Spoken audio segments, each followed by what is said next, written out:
घालवणी पाहे डोळा अलंकार ठेवा दावी थोर करुनिया एका एक केला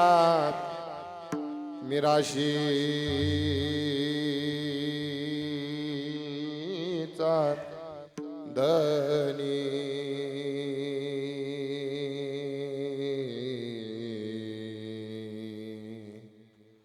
कडिये वागवो निभार खांदी तुका म्हणेनेदी गांजवानी काशी उदार जीवासी आपुलिया एका एक केला मिराशीचा धनी कडिये वागवो निभार खांदी महायोग पीठे तटे भीमरत्यामरम पुंडरीका यदा तुम निंद्रे समागत्य तिष्ठन्तमानंद कंदम परब्रह्मलिंगम भजे पांडुरंगम पांडुरंगा करू प्रथम मनमोण दुसरे चरण संतांचिया त्यांच्या कृपादाने कथेचा विस्तार बाबाजी सद्गुरुदास तुका मनोजवम मारुत तुल्य वेगम जितेंद्रियम मध्यमताम वरिष्ठम वातात्मजं वानरयोतमुख्यं श्रीरामदूतं शरणं प्रपद्ये शरण शरण जी हनुमंता तुम्हा आलो रामदूता काय भक्तेच्या त्या वाटा मज दावाव्या सुबटा आता अभिनव भागविलासिनी जे चातुर्य अर्थ कला कामिनी ते शारदा विश्वमोहिनी नमिनिमिया नदी दिव्य गोदा तटेचा विलासी सदा प्रिय जो सज्जना वैष्णवासी जया वर्णिता प्रेम अत्यंत चित्ता नमस्कार माझा श्री गुरु एकनाथा जळो आता संसार काही शेवट उरे तुकयाचा स्वामी गोपाळा लागी जीव जुरे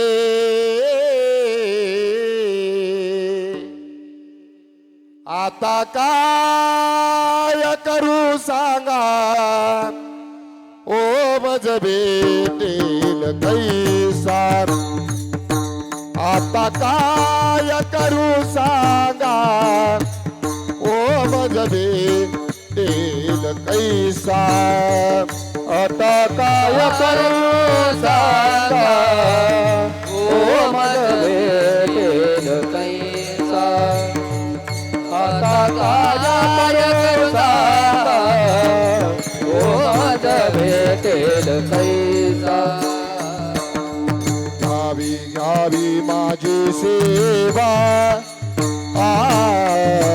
घ्यावी घ्यावी माझी सेवा घ्यावी घ्यावी माझी सेवा सेवा घ्यावी घ्यावी माझी सेवा घ्यावी घ्यावी माझी सेवा घ्यावी घ्यावी माझी सेवा घ्यावी घ्यावी माझी सेवा घ्यावी घ्यावी माझी सेवा देना दुर्बळाची देवा दिन दुर्बळाची देवा घ्यावी घ्यावी माझी सेवा घ्यावी घ्यावी माझी सेवा देवा दुर्बळाची देवा दिन दुर्बळाची देवा घ्यावी घ्यावी माझी सेवा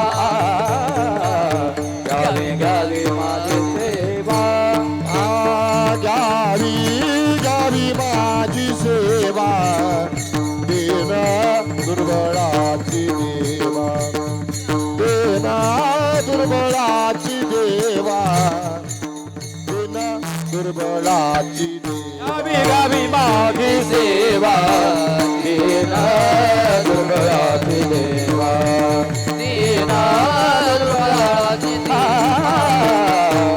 दीन दुर्बळाची देवा देवा देवा देवा मस्तक माझा पायावरी या वारकरी संतांच्या संपाद्य ज्ञानंची विदाय भक्तिं विलोकितोयण समाधी राजा वैराग्यवंतम सुविचार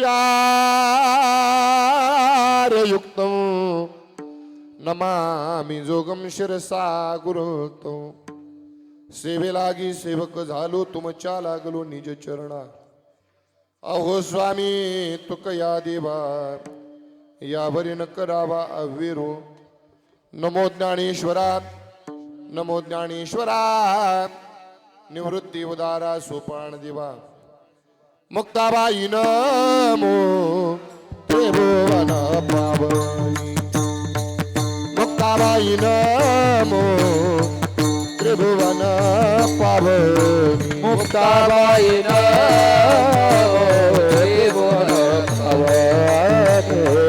मुक्ताबाई मुक्ताबाई नमो त्रिभुवन पावनी मुक्ताबाई नमो त्रिभुवन पावनी मुक्ताबाई मुक्ताबाई नमो त्रिभुवन पावनी मुक्ताबाई नमो त्रिभुवन पावनी मुक्ताबाई मुक्ताबाई नमो त्रिभुवन पावनी आद्य त्रय जनानी आ देवाची आद्य त्रय जनानी आ देवाची मुक्ताबाई नमो त्रिभुवन पावनी मुक्ताबाई नमो त्रिभुवन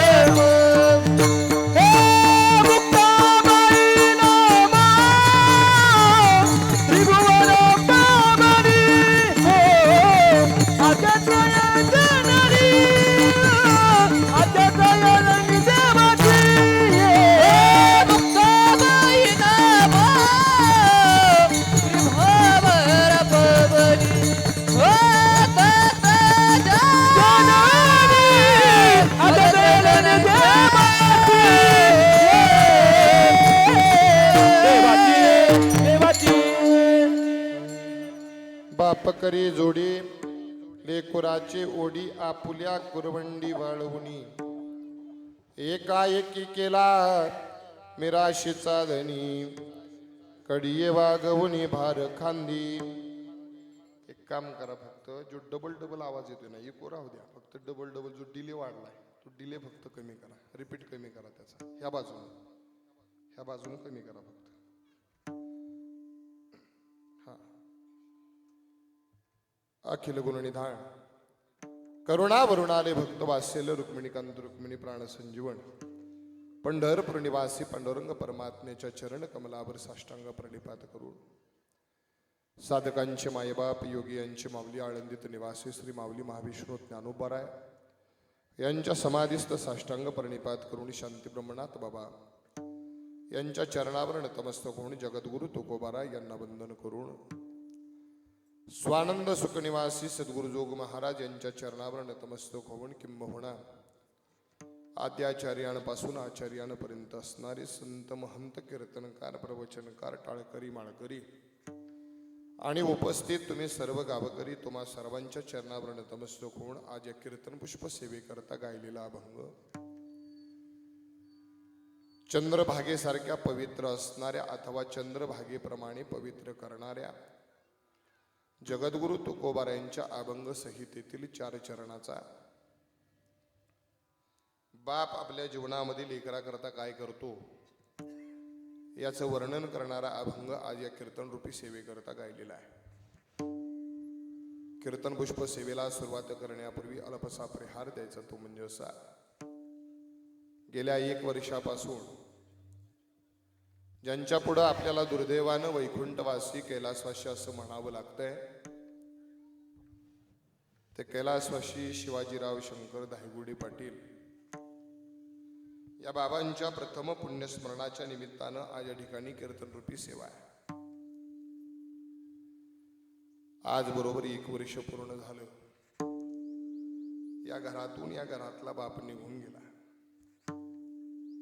घरावरती संकट यावं आला, पण कधी घरातील आई किंवा कधी घरातला बाप अचानकपणे जाऊ नये. घरामध्ये जोपर्यंत आई असते तोपर्यंत घरामध्ये किंमत असते, आणि घरामध्ये जोपर्यंत बाप असतो ना तोपर्यंत त्या घराकडे वाकड्या नजरेने बघण्याची हिंमत कोणाची होत नसते. गावात कितीही मोठा बंगला बांधा, कितीही मोठं घर बांधा, पण त्या बंगल्याच्या वट्यावरती म्हातारे आईबाप जर बसायला नसतील ना तर त्या बंगल्याला शोभा नसते. बाबा आपल्याकडे किती संपत्ती असू द्या आणि किती धन असू द्या, पण पैशानं संपत्तीनं कोणी श्रीमंत होत नसतं. श्रीमंत कोणाला म्हणावं?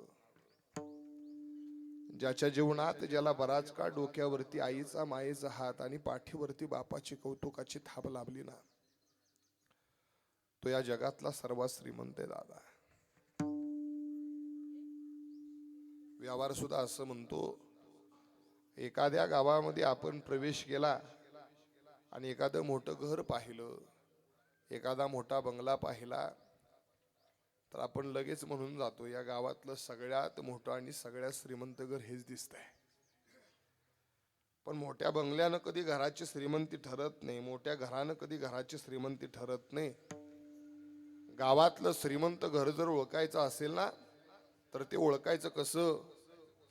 ज्या गावात प्रवेश केल्यानंतर ज्या घरातून म्हाताऱ्या माणसाचा खळखळून हसण्याचा आवाज घराच्या बाहेर येईल ना, ते गावातलं सगळ्यात मोठं आणि श्रीमंत घर आहे.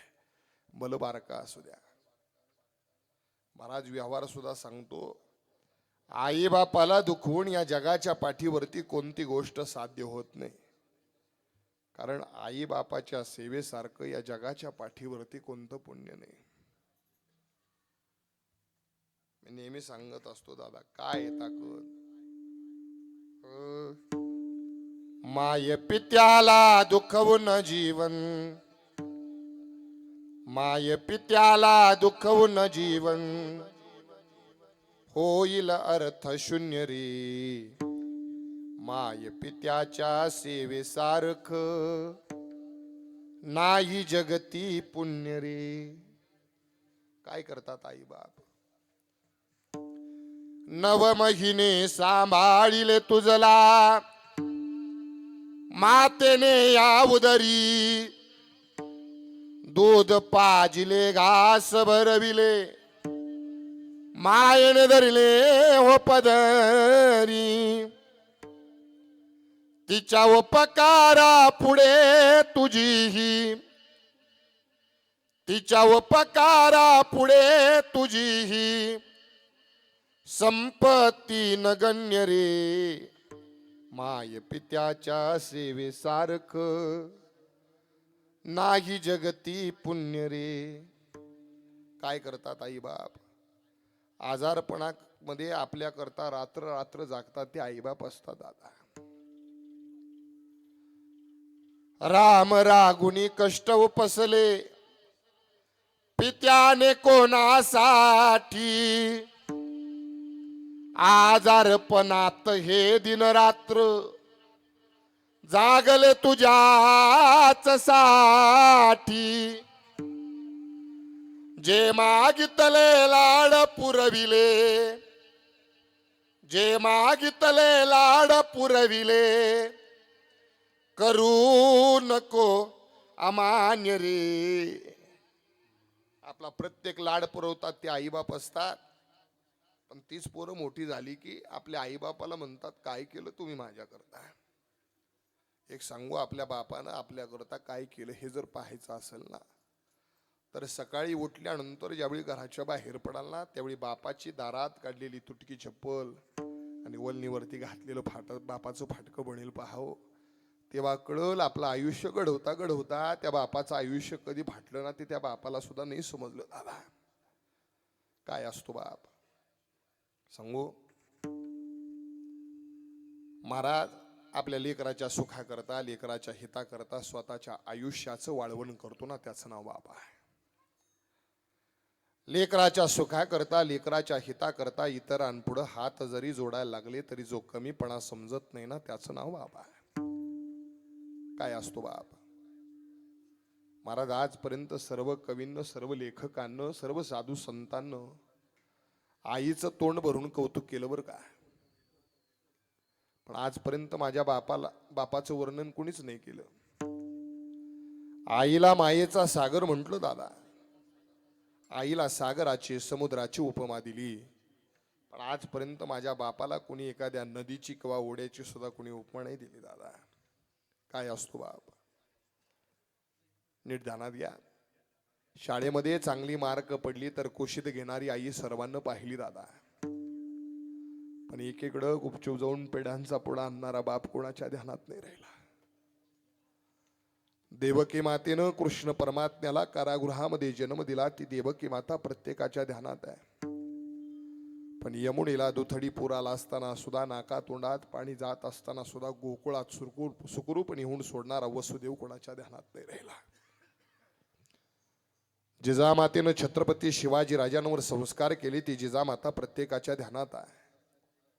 पण एकीकडे मुघलांमध्ये राहून छत्रपती शिवाजी राजांच्या सुखाचा विचार करणारा शहाजी राजा कोणाच्या ध्यानात नाही. रुक्मिणी मातेनं लेकरांचा सांभाळ केला, ती रुक्मिणी माता प्रत्येकाच्या ध्यानात आहे. पण दादा, आपल्या मुलांना मुंजी करता परवानगी मिळाली पाहिजे. मुलांना समाजात ताटमानेनं जगता आलं पाहिजे. मुलांना समाजात चांगली वागणूक मिळाली पाहिजे. म्हणून पैठणला दशग्रंथी ब्राह्मणांपुढं कठोर अंतकरण केलं दादा. आणि काळजावरती दगड ठेवून देहांत प्रायचित्त स्वीकारणारे विठ्ठलपंत कोणाच्या ध्यानात नाहीत राहिले. काय असतो बाप?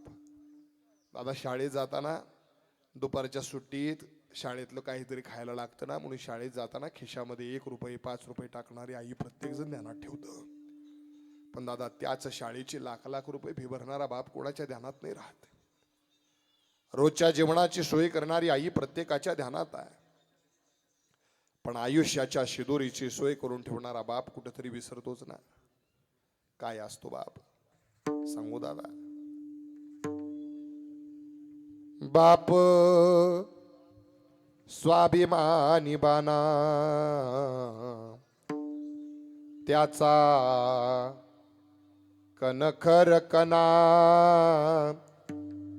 त्याच्या काळजात आहे लाजाळूची संवेदना. त्याचे पहाडाची छाती, त्याचे हृदय गुलाब, त्याच्या घामाच्या थेंबात हिऱ्या मोत्याचा रुबाब.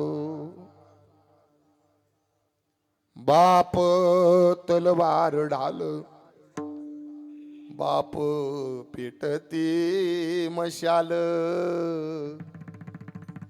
बाप जागतो म्हणून घर झोपते खुशाल.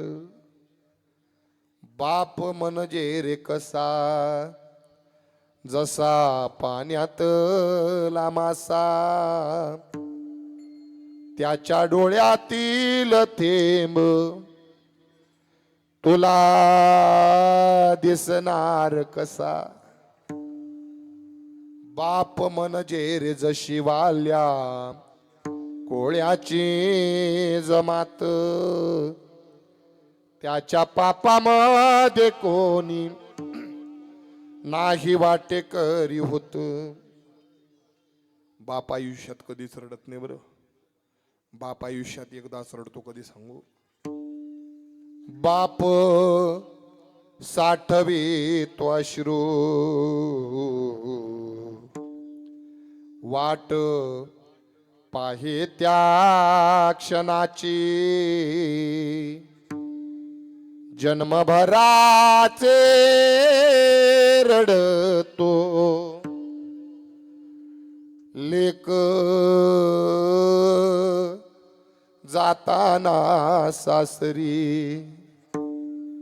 बाप घराचा पाया आहे आणि एकदा का पाया खचला ना तर घर सुद्धा ढासळतं. बाप घराचा रे पाया, आई कळस त्यावर जेव्हा खचतो ना पाया, तेव्हा कोसळते घर, तेव्हा कोसळते घर. बाप म्हणजे घराचा पाया आहे. आई बाप म्हणजे संसाराच्या रथाची दोन चाकं आहेत. त्यातलं एक चाक जरी गळून पडलं ना तरी संपूर्ण संसार रूपी रथ ढासळतो दादा. आज बरोबर 1 वर्षापूर्वी या घराचं संसार रूपी रथाचं बाप नावाचं चाक गळून पडलं दादा. माता भगिनी, एक साधा आणि सोपा प्रश्न विचारतो आपल्याला. आपल्याला एखादी विचारते का हो बरेच दिवस झालं माहेराला गेला नाहीत. आपण सहज म्हणून जातो का जावं आता, कुणासाठी जावं. कारण माहेरात जे प्रेमाचे हात होते ते नाहीत राहिले. कारण माहेर कुठपर्यंत जवळचं असतं, जोपर्यंत माहेरात आई बाप आहेत तोपर्यंत. का बरं? कारण महाराज स्टँडवरती उतरलेलं फक्त बापाला कुणाच्या तोंडून निरोप कळू द्या. ओसरीला बसलेला बाप आहे ना महाराज, आपल्या पत्नीला हाक मारतो, माझी तायडी आली बरं, हातात पाण्याचा ग्लास आणि भाकरीचा तुकडा घेऊन बाहेर जा, तिच्या अंगावरून ओवाळून टाक. महाराज, अंगावरून ओवाळण्याकरता आपण यायच्या अगोदर दारात उभी असते ती आई असते दादा. महाराज अंगावरून घास ओवाळून टाकते. मी सहज आणि साधा सोपा प्रश्न विचारतो माता भगिनी, खरं बोला. महाराज माहेरात गेल्यानंतर दारात चप्पल काढतो आपण, ऐका, दारात चप्पल काढल्यानंतर घरात पाऊल टाकल्यानंतर पहिली नजर त्याच कोपऱ्यावर जाते ना जिथं आपला बाप बसलेला असतो. एकदा का तो कोपरा रिकामा दिसला ना तर परत त्या घरात उभं नाही राह वाटत. का बरं? कारण माहेरात जोपर्यंत आई बाप असतात तोपर्यंत किंमत असते. माहेरात ना आई बाप गेले ना की काय अवस्था असते दादा. महाराज एक सांगू, माहेरात आई बाप आहेत तोपर्यंत माहेरातली सुट्टी संपली निघालो ना की ओसरीला बसलेला बाप असा काठी टेकत टेकत आपल्या जवळ येतो. खिशातली 50ची नोट काढतो आपल्या हातात देतो, म्हणतो तायडी धर्ग. त्यावेळी आपलं उत्तर असतं, नाही बाबा, आहेत माझ्याकडं, आहेत माझ्याकडं पैसे, तुम्हाला लागत असतील ठेवा पैसे. त्यावेळी त्या म्हाताऱ्या बापाचं उत्तर असतं, पोरी नाही देत ग तुझा भाऊ एवढं पैसे, पण जेवढं देतो ना त्याच्यातून साठवून तुला देण्याकरता ठेवलेत. परत आल्यानंतर या गरीब बापाचा हात तुला पैसे देण्याकरता असतील हे सांगू शकत नाही. त्यामुळे या गरीब बापाची जाताना एक भेट म्हणून घेऊन जा, हे बापाचं उत्तर असतं दादा. महाराज माहेरात एकदा का आई बाप गेले ना की 2-4 भाऊ असू द्या, नक्की कोणत्या भावाच्या दारात उतरावा हा सुद्धा प्रश्न पडतो दादा. का बरं? भाऊ काळजी करत नाही असं नाही, भाऊ सांभाळतो दादा. पण असं होतं, थोरल्या भावाच्या दारात उतरावं तर 2 नंबरच्याला राग येईल, 2 नंबरच्याकडे उतरावं तर थोरल्याला राग येईल. त्यापेक्षा जाणं टाळतो आपण. का तर आई बाप आहेत तोपर्यंत किंमत आहे. महाराज या जगाच्या पाठीवरती महाराज आपल्यावरती प्रेम करणारी बरीच नाती दादा, पण बाकी नाती स्वार्था करता. पण निस्वार्थपणे प्रेम करणारी या जगाच्या पाठीवरती 2, एक म्हणजे आई, दुसरं म्हणजे बाप आहे. महाराज एक सांगू का, जगद्गुरु तुकोबारांचा 4,500 अभंगाचा गाथा आहे. त्या तुकोबाराच्या गाथ्यामध्ये सुद्धा आईचं वर्णन करणारे बरेच अभंग आहेत.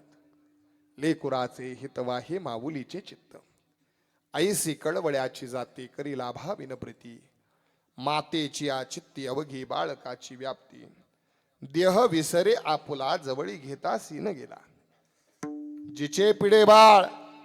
असे तुकोबारांच्या गाथ्यात आईचं वर्णन करणारे बरेच अभंग आहे. असं म्हणतात तुकोबाराचा गाथा म्हणजे आपल्या 4 वेदात निर्माण झालेला एक पंचम वेद म्हणजे तुकोबाराचा गाथा दादा. आपल्या मनामध्ये एखादा प्रश्न उत्पन्न व्हावा आणि ज्याचं उत्तर जर आपल्याला मिळत नसेल तर म्हणतात तुकोबाराचा गाथा उघडावा, त्याच्यात नक्की उत्तर सापडेल. असा सर्व संपन्न असणारा तुकोबाराचा गाथा, ज्या गाथ्यामध्ये आईचं वर्णन करणारे बरेच अभंग आहेत. पण बापाचं वर्णन करणारा अख्ख्या तुकोबाराच्या गाथ्यामध्ये एकच अभंग आहे, तो आज कीर्तनाकरता घेतलेला आहे. विठ्ठल विठ्ठल विठ्ठल विठ्ठल विठ्ठल विठ्ठल विठ्ठल विठ्ठल. अभंगाचा सरळ सरळ भावार्थ मी आपल्या पुढे मांडतो. बाप करी जोडी. करी जोडी या शब्दाचे दोन अर्थ आहेत. करी म्हणजे करणे आणि जोडी म्हणजे तडजोड करणे. लेकराच्या सुखाकरता, लेकराच्या हिताकरता जो स्वतःच्या आयुष्याशी तडजोड करतो ना, त्याचं नाव बाप. करी कर म्हणजे हात आणि जोडी म्हणजे जोडणे. लेकराच्या सुखाकरता, लेकराच्या हिताकरता इतरांपुढे हात जरी जोडायला लागले तरी जो कमीपणा समजत नाही, त्याचं नाव बाप. करवंडी म्हणजे इच्छा. स्वतःच्या इच्छेचं वाळवण करतो पण आपल्या लेकराचं आयुष्य सजवतो, त्याचं नाव बाप. महाराज, जोपर्यंत बाप जिवंत असतो तोपर्यंत त्या घरातल्या कोणत्या जबाबदारीची जाणीव तो आपल्या पोराला कधी होऊ देत नाही. पण काळ असा एक दिवस येतो आणि त्या घरातला करता धरता बाप अचानकपणे घेऊन जातो. मग ज्या बापानं आज तागायत ज्या पोराला कधी महाराज जबाबदारी कळू सुद्धा दिली नाही, त्या जबाबदारी एकाएकी पोराच्या खांद्यावरती पडतात. त्या घराचा करता आणि धरता तो बाप म्हणजे तो पोरगा होत असतो. महाराज, लेकराच्या सुखाचं, लेकराच्या संसाराचं, लेकराच्या बालपणाचं संपूर्ण ओझं तो बाप आपल्या खांद्यावरती वागवतो. कडिये वागवणी भार खांदी. ऐका, नवे नवे त्या बापा करता महाराज एक अलंकार असा आहे पोरानं केलेला की जो अलंकार बाप आयुष्यभर गळ्यात मिरवतो बरं का, आयुष्यभर. तो अलंकार कोणताही मी पुढे जाऊन सांगणार आहे. नवे नवे बाप सुद्धा लेका करता कमी करत नाही दादा. लेका करता महाराज तो बाप असा काही जाताना ठेवा ठेवून जातो, असा काही ठेवा ठेवून जातो की तो बापानं करून ठेवलेला ठेवा पोराच्या जीवनामध्ये आयुष्यभर किती खर्चला तरी खर्चू शकत नाही, सरत नाही असा ठेवा. घालवणी पाही डोळा अलंकार, ठेवा दावी थोर करोनिया. लेकरावरती कधी जर संकट आलंच ना, तर जो बाप स्वतःच्या जीवाचा विचार करत नाही पण लेकराच्या संकटामध्ये खंबीरपणे उभा राहतो ना, त्याचं नाव बाप आहे. महाराज, स्वतःच्या इच्छेचं वाळवण करतो पण आपल्या लेकराच्या इच्छा पूर्ण करतो ना, त्याचं नाव बाप. एक सांगू, आठवा जुने बालपणीचे दिवस. दादा, आपल्या बापाच्या अंगावरचं बनेल फाटलेलं असायचं. ऐका, बाप विचार करायचा. ऐका, इकडे लक्ष द्या सर्वांनी. लहानपणीचे दिवस आठवा, बापाच्या अंगातलं बनेल फाटलेलं असायचं. बाप विचार करायचा, लेका आता घरातलं कोणतंच काम राहिलं नाही, आता आपल्याकरता 2 बनेल घ्यावी. एवढा विचार करतो ना तेवढ्यात घरातली एकुलती एक लेक दावते ते म्हणते, बाबा उद्या शाळेची फी भरायची. बाप म्हणतो, लेका 15 दिवस अंगात फाटकं बनेल घालत होतो ना, अजून 15 दिवस घालू. पण पोरीची फी नाही भरली तर पोरगी आपली शिकू शकत नाही. पण स्वतःच्या इच्छेचं वाळवण करायचा पण आपल्या लेकरांच्या इच्छा पूर्ण करायचा ना, त्याचं नाव बाप आहे. काय करतो दादा? स्वतःच्या आयुष्याचं वाळवण करतो पण आपल्या लेकराचं आयुष्य सजवतो ना, त्याचं नाव बाप. महाराज, बाप गेल्यानंतर लेकराची काय अवस्था होते. काही दिवसापूर्वी वाचलेला एक प्रसंग आहे दादा. 6 वर्षाचं लेकरू, ऐका, त्याची आई आणि नवरा. महाराज, मला 3 जण घरामध्ये, आई बाप आणि 6 वर्षाचं लेकरू. कामानिमित्त सकाळी सकाळी बाप उठला, तालुक्याच्या गावाला निघाला. चांगली कपडे अंगात घातली. अंगात चांगली कपडे घातल्यानंतर महाराज पोरग सकाळी सकाळी उठलं आणि बापाला नवी कपडे घातलेलं पाहिल्याबरोबर पोराला वाटलं आपला बाप कुठेतरी निघाला. पळत पळत गेलं आणि बापाच्या पायाला कडकडून मिठी मारली. दादा, बापाच्या पायाला कडकडून मिठी मारली. बाबा कुठं निघाला हो, मला पण यायचंय. बापानं म्हणून, बाळा अरे तालुक्याच्या गावाला कामानिमित्त निघालो, दिवस जाणार आहे तिकडं, आज नाही परत जाताना तुला घेऊन जाईल बरं. पोराची समजूत काढायची म्हणून बापाने विचारलं, बाळा तुला येताना काय आणू रे खायला? पोरानं म्हणावं, बाबा खायला काही नको आणू. शेजारचा पिंट आहे ना, तो सारखा चिडवतो बघा, त्याच्याकडे JCB ट्रॅक्टर आहे, छोटासा घेऊन याल का हो? बापानं सांगावं, नक्की घेऊन येईल बरं. सकाळी सकाळी पहिल्या गाडीनं बाप तालुक्याच्या गावाला गेला. दिवसभराचं काम आटपलं, पावसाळ्याचे दिवस होते. स्टँडवरती शेवटची आता पहिला काळ दादा दिवसातून 2 एसट्या, सकाळी गावातनं जायची आणि संध्याकाळी माघारी यायची. संध्याकाळच्या एसटीला बाप स्टँडवरती आला आणि मग आठवलं दादा पोरानं काहीतरी आणायला सांगितलं होतं. मला तिकडं पोरग दिवसभर आपल्या मित्राला सांगते माझा बाप आज JCB घेऊन येणार आहे, ट्रॅक्टर घेऊन येणार आहे. स्टँडवरती पोरग दादा पोराचा आठवल्याबरोबर पोरासाठी स्टँडवरच्या दुकानात पळत गेला बाप. 50-60 रुपयाची JCB एक ट्रॅक्टर घेतला आणि माघारी आला. ते वर मला गावाला जाणारी शेवटची गाडी निघून गेली होती. इकडं कपाळाचं कुंकू ज्याच्या नावानं लावलं होतं ना ते महाराज त्याची पत्नी दारात वाट बघते, आता येईल माझा नवरा, मग येईल माझा नवरा. शेवटची गाडी आली, त्या गाडीतनं नवरा उतरलेला दिसला नाही. काळजी वाटू लागली का आला नसेल. महाराज इकडं बापाला गावाकडे जाणारी एक छोटीशी जीभ जाताना दिसली. महाराज हात केला आणि गाडीत बसावं. महाराज पावसाळ्याचे दिवस, वरून विजांचा कडकडाट, येताना वेड्या वाकड्या वळणाचा रस्ता होऊ नये ते घडलं. गाठातून जीभ खाली गेली. बाप दगावला दादा. अख्ख्या गावात बातमी पसरली, पण सांगावं कोणी, कारण घरात आधार देणारं कोण नव्हतं. दोघं माया लेकरं घरात, काय करावं. अख्ख्या गावात सुखसुकाट झाला होता. पत्नी अजूनही वाट बघत होती, दारात वाट बघत होती. 2-4 तासानंतर एक ॲम्ब्युलन्स दारात आली आणि त्या ॲम्ब्युलन्स मधून आपल्या पतीची बॉडी बाहेर आलेली पाहिल्याबरोबर आक्रोश केला, कडकडून मिठी मारली, डसाडसा रडू लागली. इकडे बापाची वाट बघून बघून पोरग उपाशी पटी झोपलं होतं. कालवा चाललाय म्हणून पोरग उठलं आणि त्या बापाला पाहिल्याबरोबर पळत पळत आलं आणि बापाला मिठी मारतं. बाबा उठा ना, हो JCB आणणार होता ना तुम्ही, ट्रॅक्टर आणणार होता ना, कुठे JCB कुठे ट्रॅक्टर. महाराज 2-4 हाकेत रोज उठणारा बाप आज एवढ्या हाका मारून उठत नाही. पोराने जाणलं काहीतरी वेगळं दिसतंय. पोरानं रडणं बदललं. बाबा म्हटलं बाबा उठा ना, एकदा उठा, परत नाही मागणार JCB बाबा, परत नाही मागणार ट्रॅक्टर, पण या पोरा करता एकदा उठा. 2-4 लोक आली आणि म्हटले तुझे बाबा देवा घरी गेले. त्याला वाटलं देवाचं घर म्हणजे इथं कुठंतरी असेल, येतील माघारी. महाराज बाजूला गेलं पोरग. सर्वजण बापाला स्मशानात घालवून आली. रोज सकाळी पोरग उठायचं आणि घराच्या गच्चीवरती जायचं, आकाशाकडे बघायचं, आत्ता येतील माझे बाबा, घराचं दार वाजल आणि जाऊन पटकन बापाला कडकडून मिठी मारेल. महाराज 2-4 दिवसानंतर अंगणामध्ये खेळणाऱ्या पोरांना पतंग उडवताना पाहिलं. काय झालं कोणास ठाऊक, दुःखी असणाऱ्या चेहऱ्यावरती एकदम हसू आलं. पोरग पळत पळत आपल्या आईकडे जाताना आईला म्हणतं, आई 10 रुपये दे ग. आई म्हणते कशाला रे, पतंग उडवायचा आहे म्हणे, थोड्या वेळाने देते म्हणे. पण पोराला दम निघे ना. पोराला माहिती होतं आपली आई कोणत्या डब्यात पैसे ठेवते. किचनमध्ये गेलो आणि त्या किचनमधले 10 रुपये चोरले. दुकानात गेलं आणि दुकानातनं पतंग घेऊन आलं. येताना पिंट्या भेटला. तर पिंट्या म्हणतो का रे, म्हणजे पतंग उडवणार का. म्हणले हो पतंग उडवणार, सगळेच म्हणतात माझे बाबा देवा घरी गेले. आता पतंग एवढा उंच उडवेल को तू देवा घरी पाठवेल, माझ्या बापाला निरोप देईल, बाबा पुढं माघारी या. मला ते पोरगही तेवढ्याच वयाचं, तेवढ्याच बुद्धिमत्तेचं. त्याला काय माहिती होतं देवाचं घर. त्यानं सांगितलं अरे तुझ्या बापाला देवा घरनं बोलवायचं म्हटल्यानंतर एवढंसा दूर नाही चालायचा, अजून दूर लागेल. ते पोडानं पुन्हा 10 रुपये चोरले, अजून दूर आणला, पतंगाला बांधला आणि खाली चिठ्ठी लिहिली, बाबा पुन्हा माघारी या. आई आली ना, आईनं पाहिलं, राग आला. संदिशी पोराच्या कानाखाली मारली, विचारलं कोणी चोरले माझ्या डब्यातले पैसे. महाराज पिंट्या घाबरला. पिंट्या म्हणला काकू मी नाही चोरले, तुमच्याच पोरानं चोरले म्हणे. दुसरी कानाखाली मारली. म्हणले काय म्हणेल समाज, बिना बापाचं लेकरू चोऱ्या माऱ्या करतं, हे संस्कार केले का. तेवढे पिंट्या म्हणतो काकू नका मारू त्याला, तू म्हणत होता माझे बाबा देवा घरी गेले, पतंग एवढा उंच उडवेल की तो देवा घरी पाठवेल, माझ्या बापाला निरोप देईल, बाबा पुन्हा माघारी या.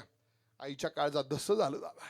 आईनं पोराला कडकडून मिठी मारली. शेजारी पतंगाला लावलेली चिठ्ठी फडफडत होती, बाबा पुन्हा माघारी या, बाबा पुन्हा माघारी या. मला एक मुद्दा सांगायचा आहे, डोंगरा आड गेलेला सूर्य पुन्हा दिसू शकतो दादा, पण माती आड गेलेले आईबाप पुन्हा दिसत नाहीत. त्याकरता जोपर्यंत आईबाप जिवंत असतात ना तोपर्यंत त्यांच्याशी प्रेमानं वागा आणि प्रेमानं त्यांच्यासोबत जगा. पण प्रेम सुख देई प्रेम सुख घेई, प्रेमाविन नाही समाधान. पण दुर्दैव समाजाचं एकच आहे, घरात मातीचा उंदीर असेल तर आपण त्याची पूजा करतो. नीट ऐका, घरात मातीचा उंदीर असेल तर आपण त्याची पूजा करतो, पण प्रत्यक्षात उंदीर समोर आला तर आपण त्याला मारल्याशिवाय राहत नाही. घरात मातीचा नाग असेल तर आपण त्याची पूजा करतो, पण प्रत्यक्षात नाग समोर आला तर आपण त्याला मारल्याशिवाय राहत नाही. आई वडील फोटोत असतात, प्रतिमेत असतात, त्यावेळी आपण त्यांची पूजा करतो, पण प्रत्यक्षात आई वडील ज्यावेळी जिवंत असतात त्यावेळी आपण त्यांना विचारत सुद्धा नाही. असं म्हणतात मेलेल्या माणसाला खांदा दिल्यावर पुण्य मिळतं. असं म्हणतात मेलेल्या माणसाला खांदा दिल्यावर पुण्य मिळतं. पण मी म्हणतो महाराज, मेलेल्या माणसाला खांदा दिल्यावर जर पुण्य मिळत असेल तर त्या आईवडील ज्यावेळी जिवंत आहेत त्यावेळी त्यांच्या खांद्याला खांदा देऊन काम करा. त्याहीपेक्षा डबल पुण्य मिळाल्याशिवाय राहणार नाही. त्याहीपेक्षा डबल पुण्य मिळाल्याशिवाय राहणार नाही. मी नेहमी सांगत असतो दादा, आपल्या म्हातारे आईबापाच्या, नीट आहे का, आपल्या म्हातारे आईबापाच्या तोंडाची लाळ फक्त आपल्या हातानं पुसा. नीट आहे का, आपल्या म्हातारे आईबापाच्या तोंडाची लाळ फक्त आपल्या हातानं पुसा. ज्या हातानं लाळ पुसाल ना त्या हातानं उभ्या आयुष्यात कुणापुढं काही मागायची वेळ येणार नाही. एवढे आशीर्वाद आईबापाचे असतात. एवढे आशीर्वाद आईबापाचे असतात दादा. एक सांगू, बापाचा हात नुसता पाठीवरती जर असेल ना तर या जगाच्या पाठीवरती आपल्यासारखा श्रीमंत या जगाच्या पाठीवरती कोणी नाही. मी नेहमी सांगतो, जोपर्यंत बाप घरात जिवंत आहे तोपर्यंत घरात कोणत्याच गोष्टीची कमतरता भासत नाही. नीट आहे का? बाप घरात जोपर्यंत जिवंत आहे तोपर्यंत घरात कोणत्याच गोष्टीची कमतरता भासत नाही. पण एकदा का जीवनातनं बाप गेला ना मग मात्र प्रत्येक गोष्टीमध्ये मात्र बापाची कमतरता भासत असते.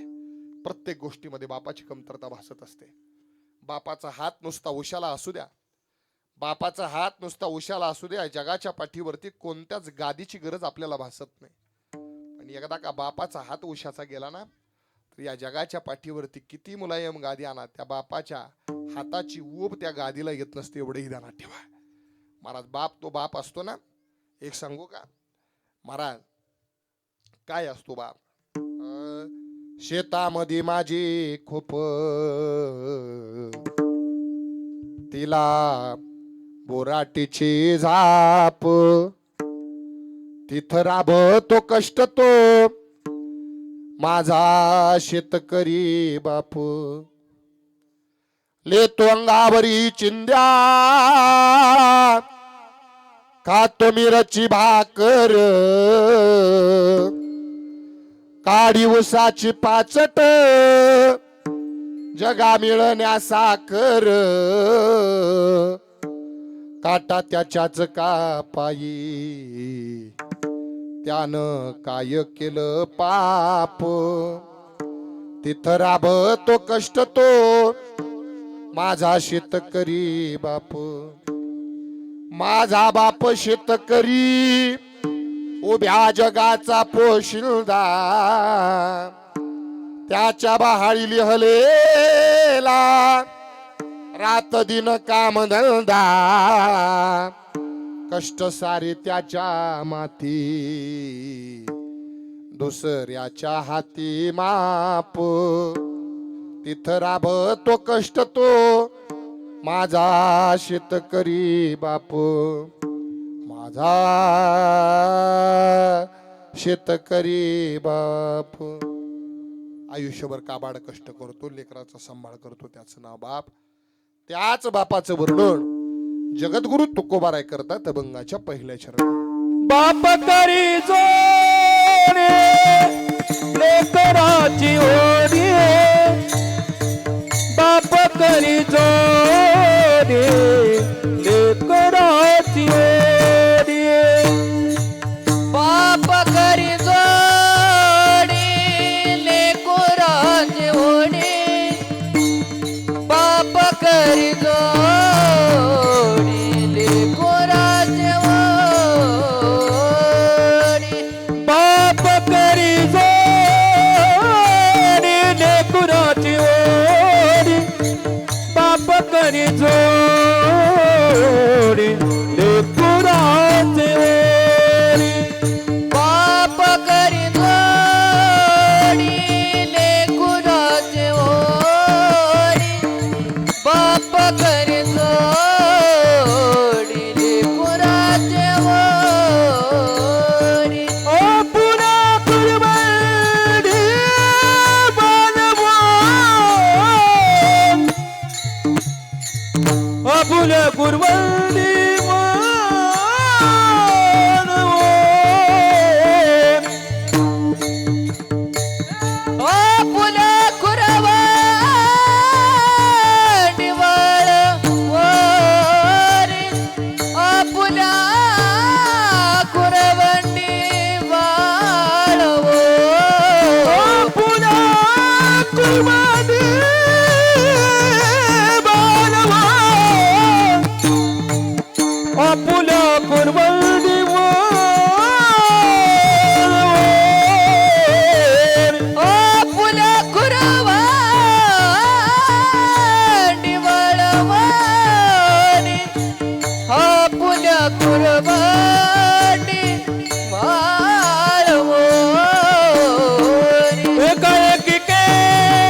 धनी एकाएकी केला मिरासीचा धनी एकाएकी केला मिरासीचा धनी एकाएकी केला मिरासीचा धनी एकाएकी गेला मिरासीचा धनी एकाएकी गेला मिरासीचा धनी एकाएकी गेला मिरासीचा धनी एकाएकी गेला मिरासीचा धनी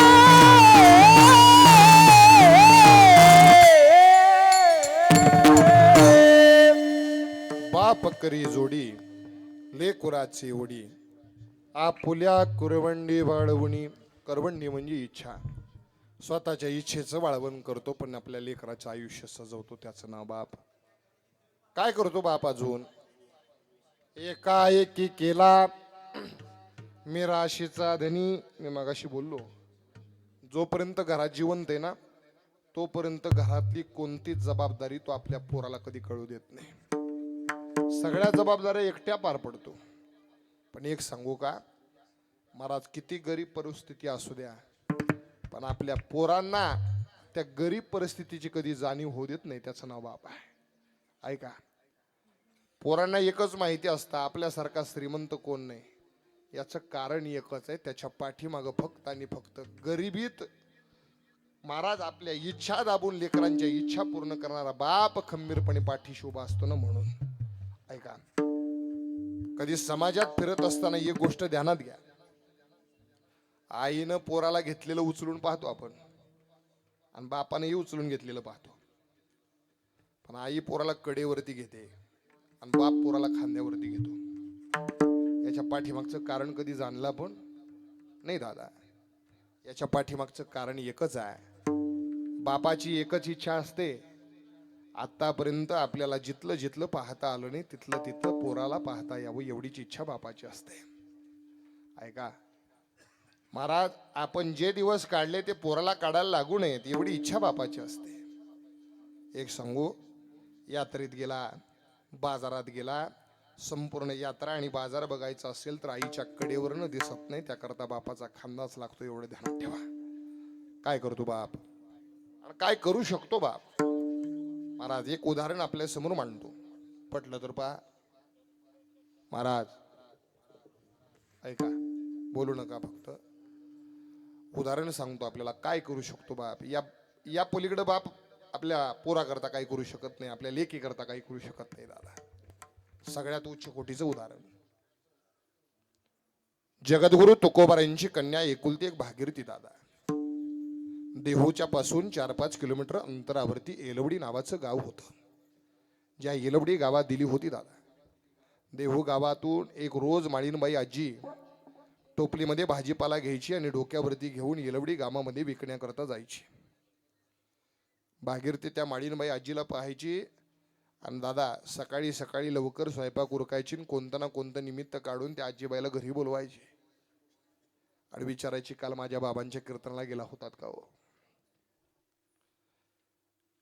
काय सांगितलं माझ्या बापानं कीर्तनात? बाबांनं काय सांगितलं? कोणता अभंग घेतला होता? मला एक सांगू, माहेरचं एखादं कुणी आलं ना तर आपण पहिली आपल्या आई बापाची चौकशी करत असतो दादा.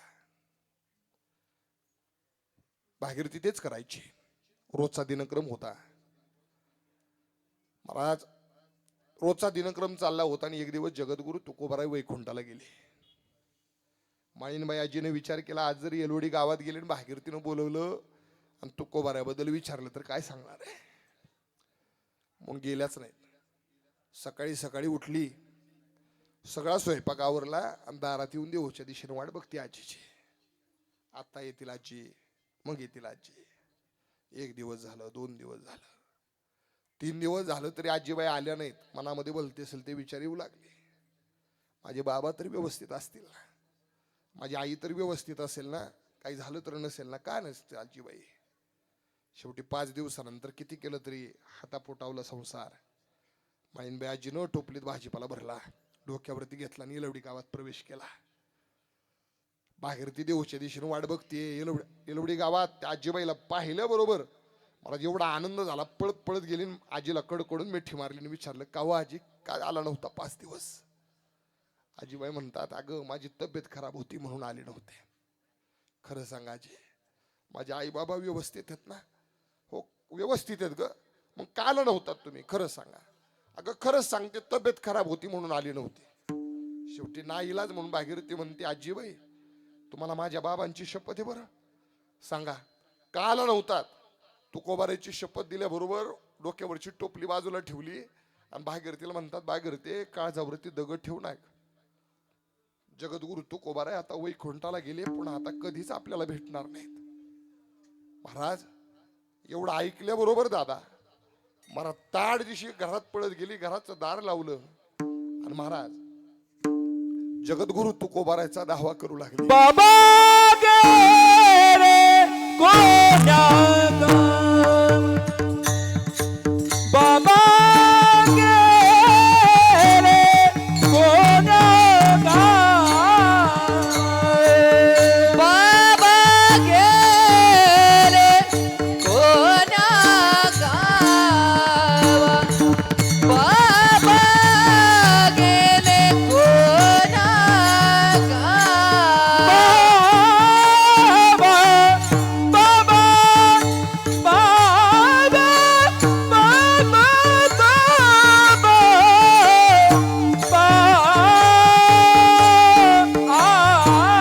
कोण्या गावा, बाबा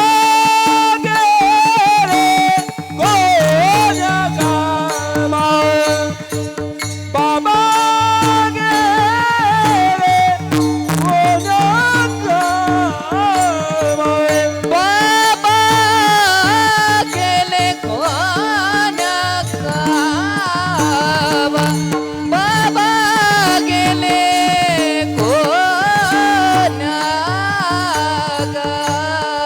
भागीरथी करी नावा, दाबा दाबा दाबा.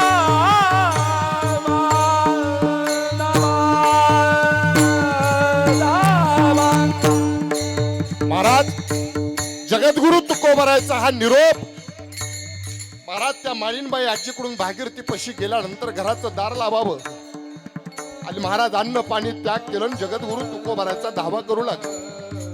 महाराज या जगाच्या पाठीवरती एक नातं असे दादा, ते बाप आणि लेकीचे दादा. महाराज सर्वात जास्त प्रेम असतं बापाचं आपल्या लेकीवरती. एक गरीब घरात असू द्या आणि एक श्रीमंत घरात असू द्या, बाप सगळ्यात जास्त एरजार गरीब घरच्या लेकीकडे घालतो. एखाद्याने विचारलं ना, का हो त्या लेकीकडे नाही जात तुम्ही? त्यावेळी बाप म्हणतो की आता श्रीमंत घरात आहे, तिथं सगळं आता व्यवस्थित आहे, पण जी गरीब घरात आहे ना, तिला अजून माझ्या आधाराची गरज आहे, जावं लागेल. म्हणून सारखी एरजार घालतो बाप. ऐका महाराज, भागीरथीला निरोप कळालाय, आपला बाप वैकुंठाला गेलेला आहे, आता पुन्हा आयुष्यात कधीच भेटणार नाही दादा. आकांतानं रडू लागले. जगद्गुरु तुकोबारायचा धावा केला. महाराज आरतात तुकोबारायला मारली. महाराज लेकीचा निरोप तुकोबाराय पैशी आला आणि तुकोबाराय जगाच्या मालकाजवळ येतात. जगाच्या मालकाला म्हणतात, हे देवा मला जायचंय बरं. त्यावेळी जगाचा मालक म्हणतो, तुकोबाराय आता जिथं आलायत ना, तिथून आता परत कुठं जाता येत नाही. तुम्ही कुठल्या गावाला नाही, वैकुंठाला आलेत, जिथून पुन्हा माघारी जाता येत नाही.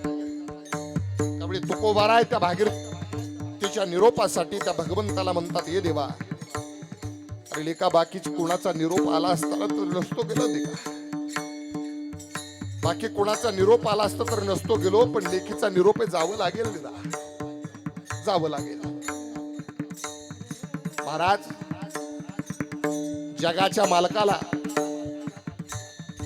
मालकाला सुद्धा वैकुंठातील नियम बदलायला लावला आणि एका बापानं जगाच्या मालकाला वैकुंठातील नियम बदलायला लावून आपल्या लेकी करता वैकुंठावरून माघार येणारा जगद्गुरु तुकोबारायसारखा बाप आहे दादा. बाप काय करू शकतो बाप आपल्या लेकी करता. वैकुंठातील देवाला सुद्धा वैकुंठातील नियम बदलायला लावण्याची ताकद बापाचा. काय करावं बापान अजून लेख करा.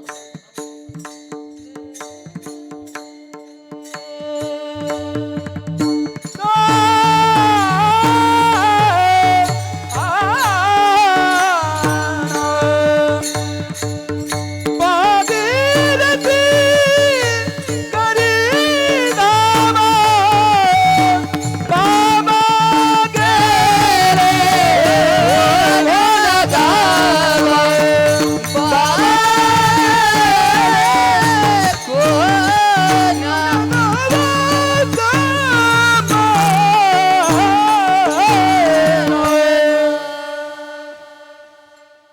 बाबा गेले कोण्या गावा बाबा गेले कोण्या गावा भागीरथी करी धावा.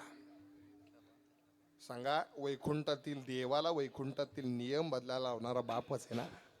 काय करावं बापान आपल्याकरता. आपुल्या करबंडी वाळवणी एकाएकी केला मिराशीचा धनी कडिये वागवणी भार घालणे. बापाच्या आयुष्यात कधी तुम्ही त्याला सोन्याची अंगठी करा, बापाला सुख नाही त्याच्यात. सोन्याची चेन करा, नाही सुख त्याच्यात. तो अलंकार बापाला गोड नाही वाटत. पोरानं करून ठेवलेला कोणता अलंकार आहे की जो बाप आयुष्यभर गळ्यात मिरवतो. सांगू, जन्माला आल्यापासून मरेपर्यंत आपल्या मुलानं कमवलेलं कर्तृत्व हेच बापाला अलंकाराच्या स्वरूपात वाटतं. समाजात बाप असला आपला उभा असू द्या आणि फक्त 2-4 लोकांची चर्चा ऐकू द्या. आपल्या भागाला जे पीएस आहेत ना, त्या पीएस आहेत ना, त्यांचे वडील आहेत. बापाची कॉलर टाईट होते. कारण आपल्या पोराच्या नावानं आपली समाजात जर ताटमान झाली ना, तर तोच अलंकार बापाला आयुष्यभर गळ्यात मिरवण्याकरता पुरेसा असतो. बाबा ऐका, लेक सरकारी नोकरीत लागली, बापा अभिमानानं सांगत असेल ना, माझी पोरगी सरकारी नोकरीला लागली बाबा. महाराज, हाच मोठा अलंकार असतो बापा करता. महाराज, घालवणी पाहे डोळा अलंकार. आणि काय ठेवून जातो बाप आपल्या पोराच्या जीवनात. सांगू, कमवून ठेवलेली संपत्ती, धन दौलत, हे बापानं करून ठेवलेला ठेवाय नाही दादा. महाराज, हा ठेवा कधी ना कधी संपणार आहे. पण बाप असा एक ठेवा ठेवून जातो ना की जो लेकाच्या जीवनात आयुष्यभर सरत नाही. कोणता ठेवा? जन्माला आल्यापासून मरेपर्यंत दादा जीवन जगत असताना ही जोडून ठेवलेली माणसं आहेत ना, ही माणसंच बापानं करून ठेवलेला मोठा ठेवा आहे दादा. बापानं कमवून ठेवलेली संपत्ती कधी ना कधी संपते. संकटात दादा ती कामाला नाही येत. संकटात कामाला येतात ना ती बापानं जोडून ठेवलेली माणसं कामाला येत असतात. हाच मोठा ठेवा बाप आपल्या जीवनामध्ये लेकराच्या करून ठेवत असतो. घालवणी पाहे डोळा अलंकार, ठेवा दावी थोर करून या जगाच्या पाठीवरती बापच असा आहे. निस्वार्थपणे प्रेम करणारी 2 नाती, एक म्हणजे आई, दुसरं म्हणजे बाप. पण आईला रडता येतं, बापाला नाही रडता येत. पोरगी नांदायला निघाली ना तर आई पोरगी प्रत्येकाच्या गळ्यात पडून रडते. पण आपलं लक्ष असतं आपला बाप कुठे तिकडं. बाप मंडपाच्या कोपऱ्यात कुठेतरी एखाद्या कोपऱ्यात पत्रावळी उचलत असतो. पण पोरीच्या पुढे नाही येत, कारण त्याला माहिती असते का 26-27 वर्ष जिला तळ हाताच्या फोडावानी वागवलं ना, ती एकुलती कन्या तो दुसऱ्याच्या ताब्यात द्यायची. तिच्या पुढे गेलं तर अश्रू अनावर होणार नाही. त्याचं नाव बाप आहे दादा. पण पोरगी गेल्यानंतर एखादा कोपरा बघून उशी ओली होईपर्यंत रडतो ना, त्याचं नाव बाप आहे. महाराज, त्या बापाची ओळख करणं फार कठीण आहे. आईला रडता येतं, आईची माया दिसून येते, बापाची माया नाही दिसून येत. बापाची माया कशी असते सांगू? बापाची माया मुखी असते. मुखी कशी? उरामध्ये माया त्याच्या काळ्या मेघावानी, दाखविना कधी कोणा डोळ्यातलं पाणी. जिजू जिजू संसाराचा गाडा हाकला, वाटामध्ये हसू जरी काना वाकला. फुलांना फक्त हात लावू द्या. घडीभर तू थांब जरा, ऐक त्याची धापर. लई अवघड हाय गड्या, उमगाया बापर, उमगाया बापर. मुके मुके माया त्याच्या, मुके घाल मेल. लेकराच्या पायी उभा जन्म उधळेल, आधाराचा वड जणू वाकल आबाळ. त्याच्या येना पाचोळा, जिन रानो माळ, जिन रानो माळ. घडीभर तू थांब जरा, ऐक त्याची दापर लई अवघड हाय गड्या उमगाया बापर उमगाया बापर.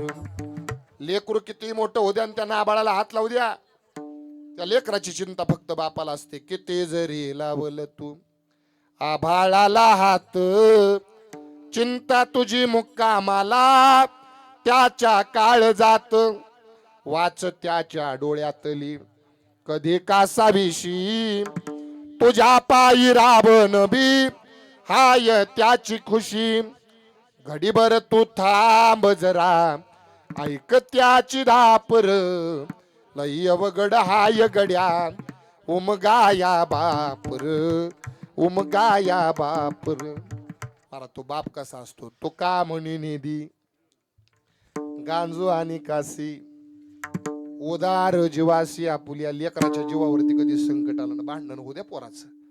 ते भांडण झाल्यानंतर बापाला कळल्यावर आधी भांडण मिटावतो, मग घरी आल्या विचारतो चूक कोणाची होती रे, त्याचं नाव बाप आहे. तो का म्हणे निधी गांजू आणि काशी उदार जीवाशी. आपुलिया विठोबा रखुमाई विठोबा रखुमा.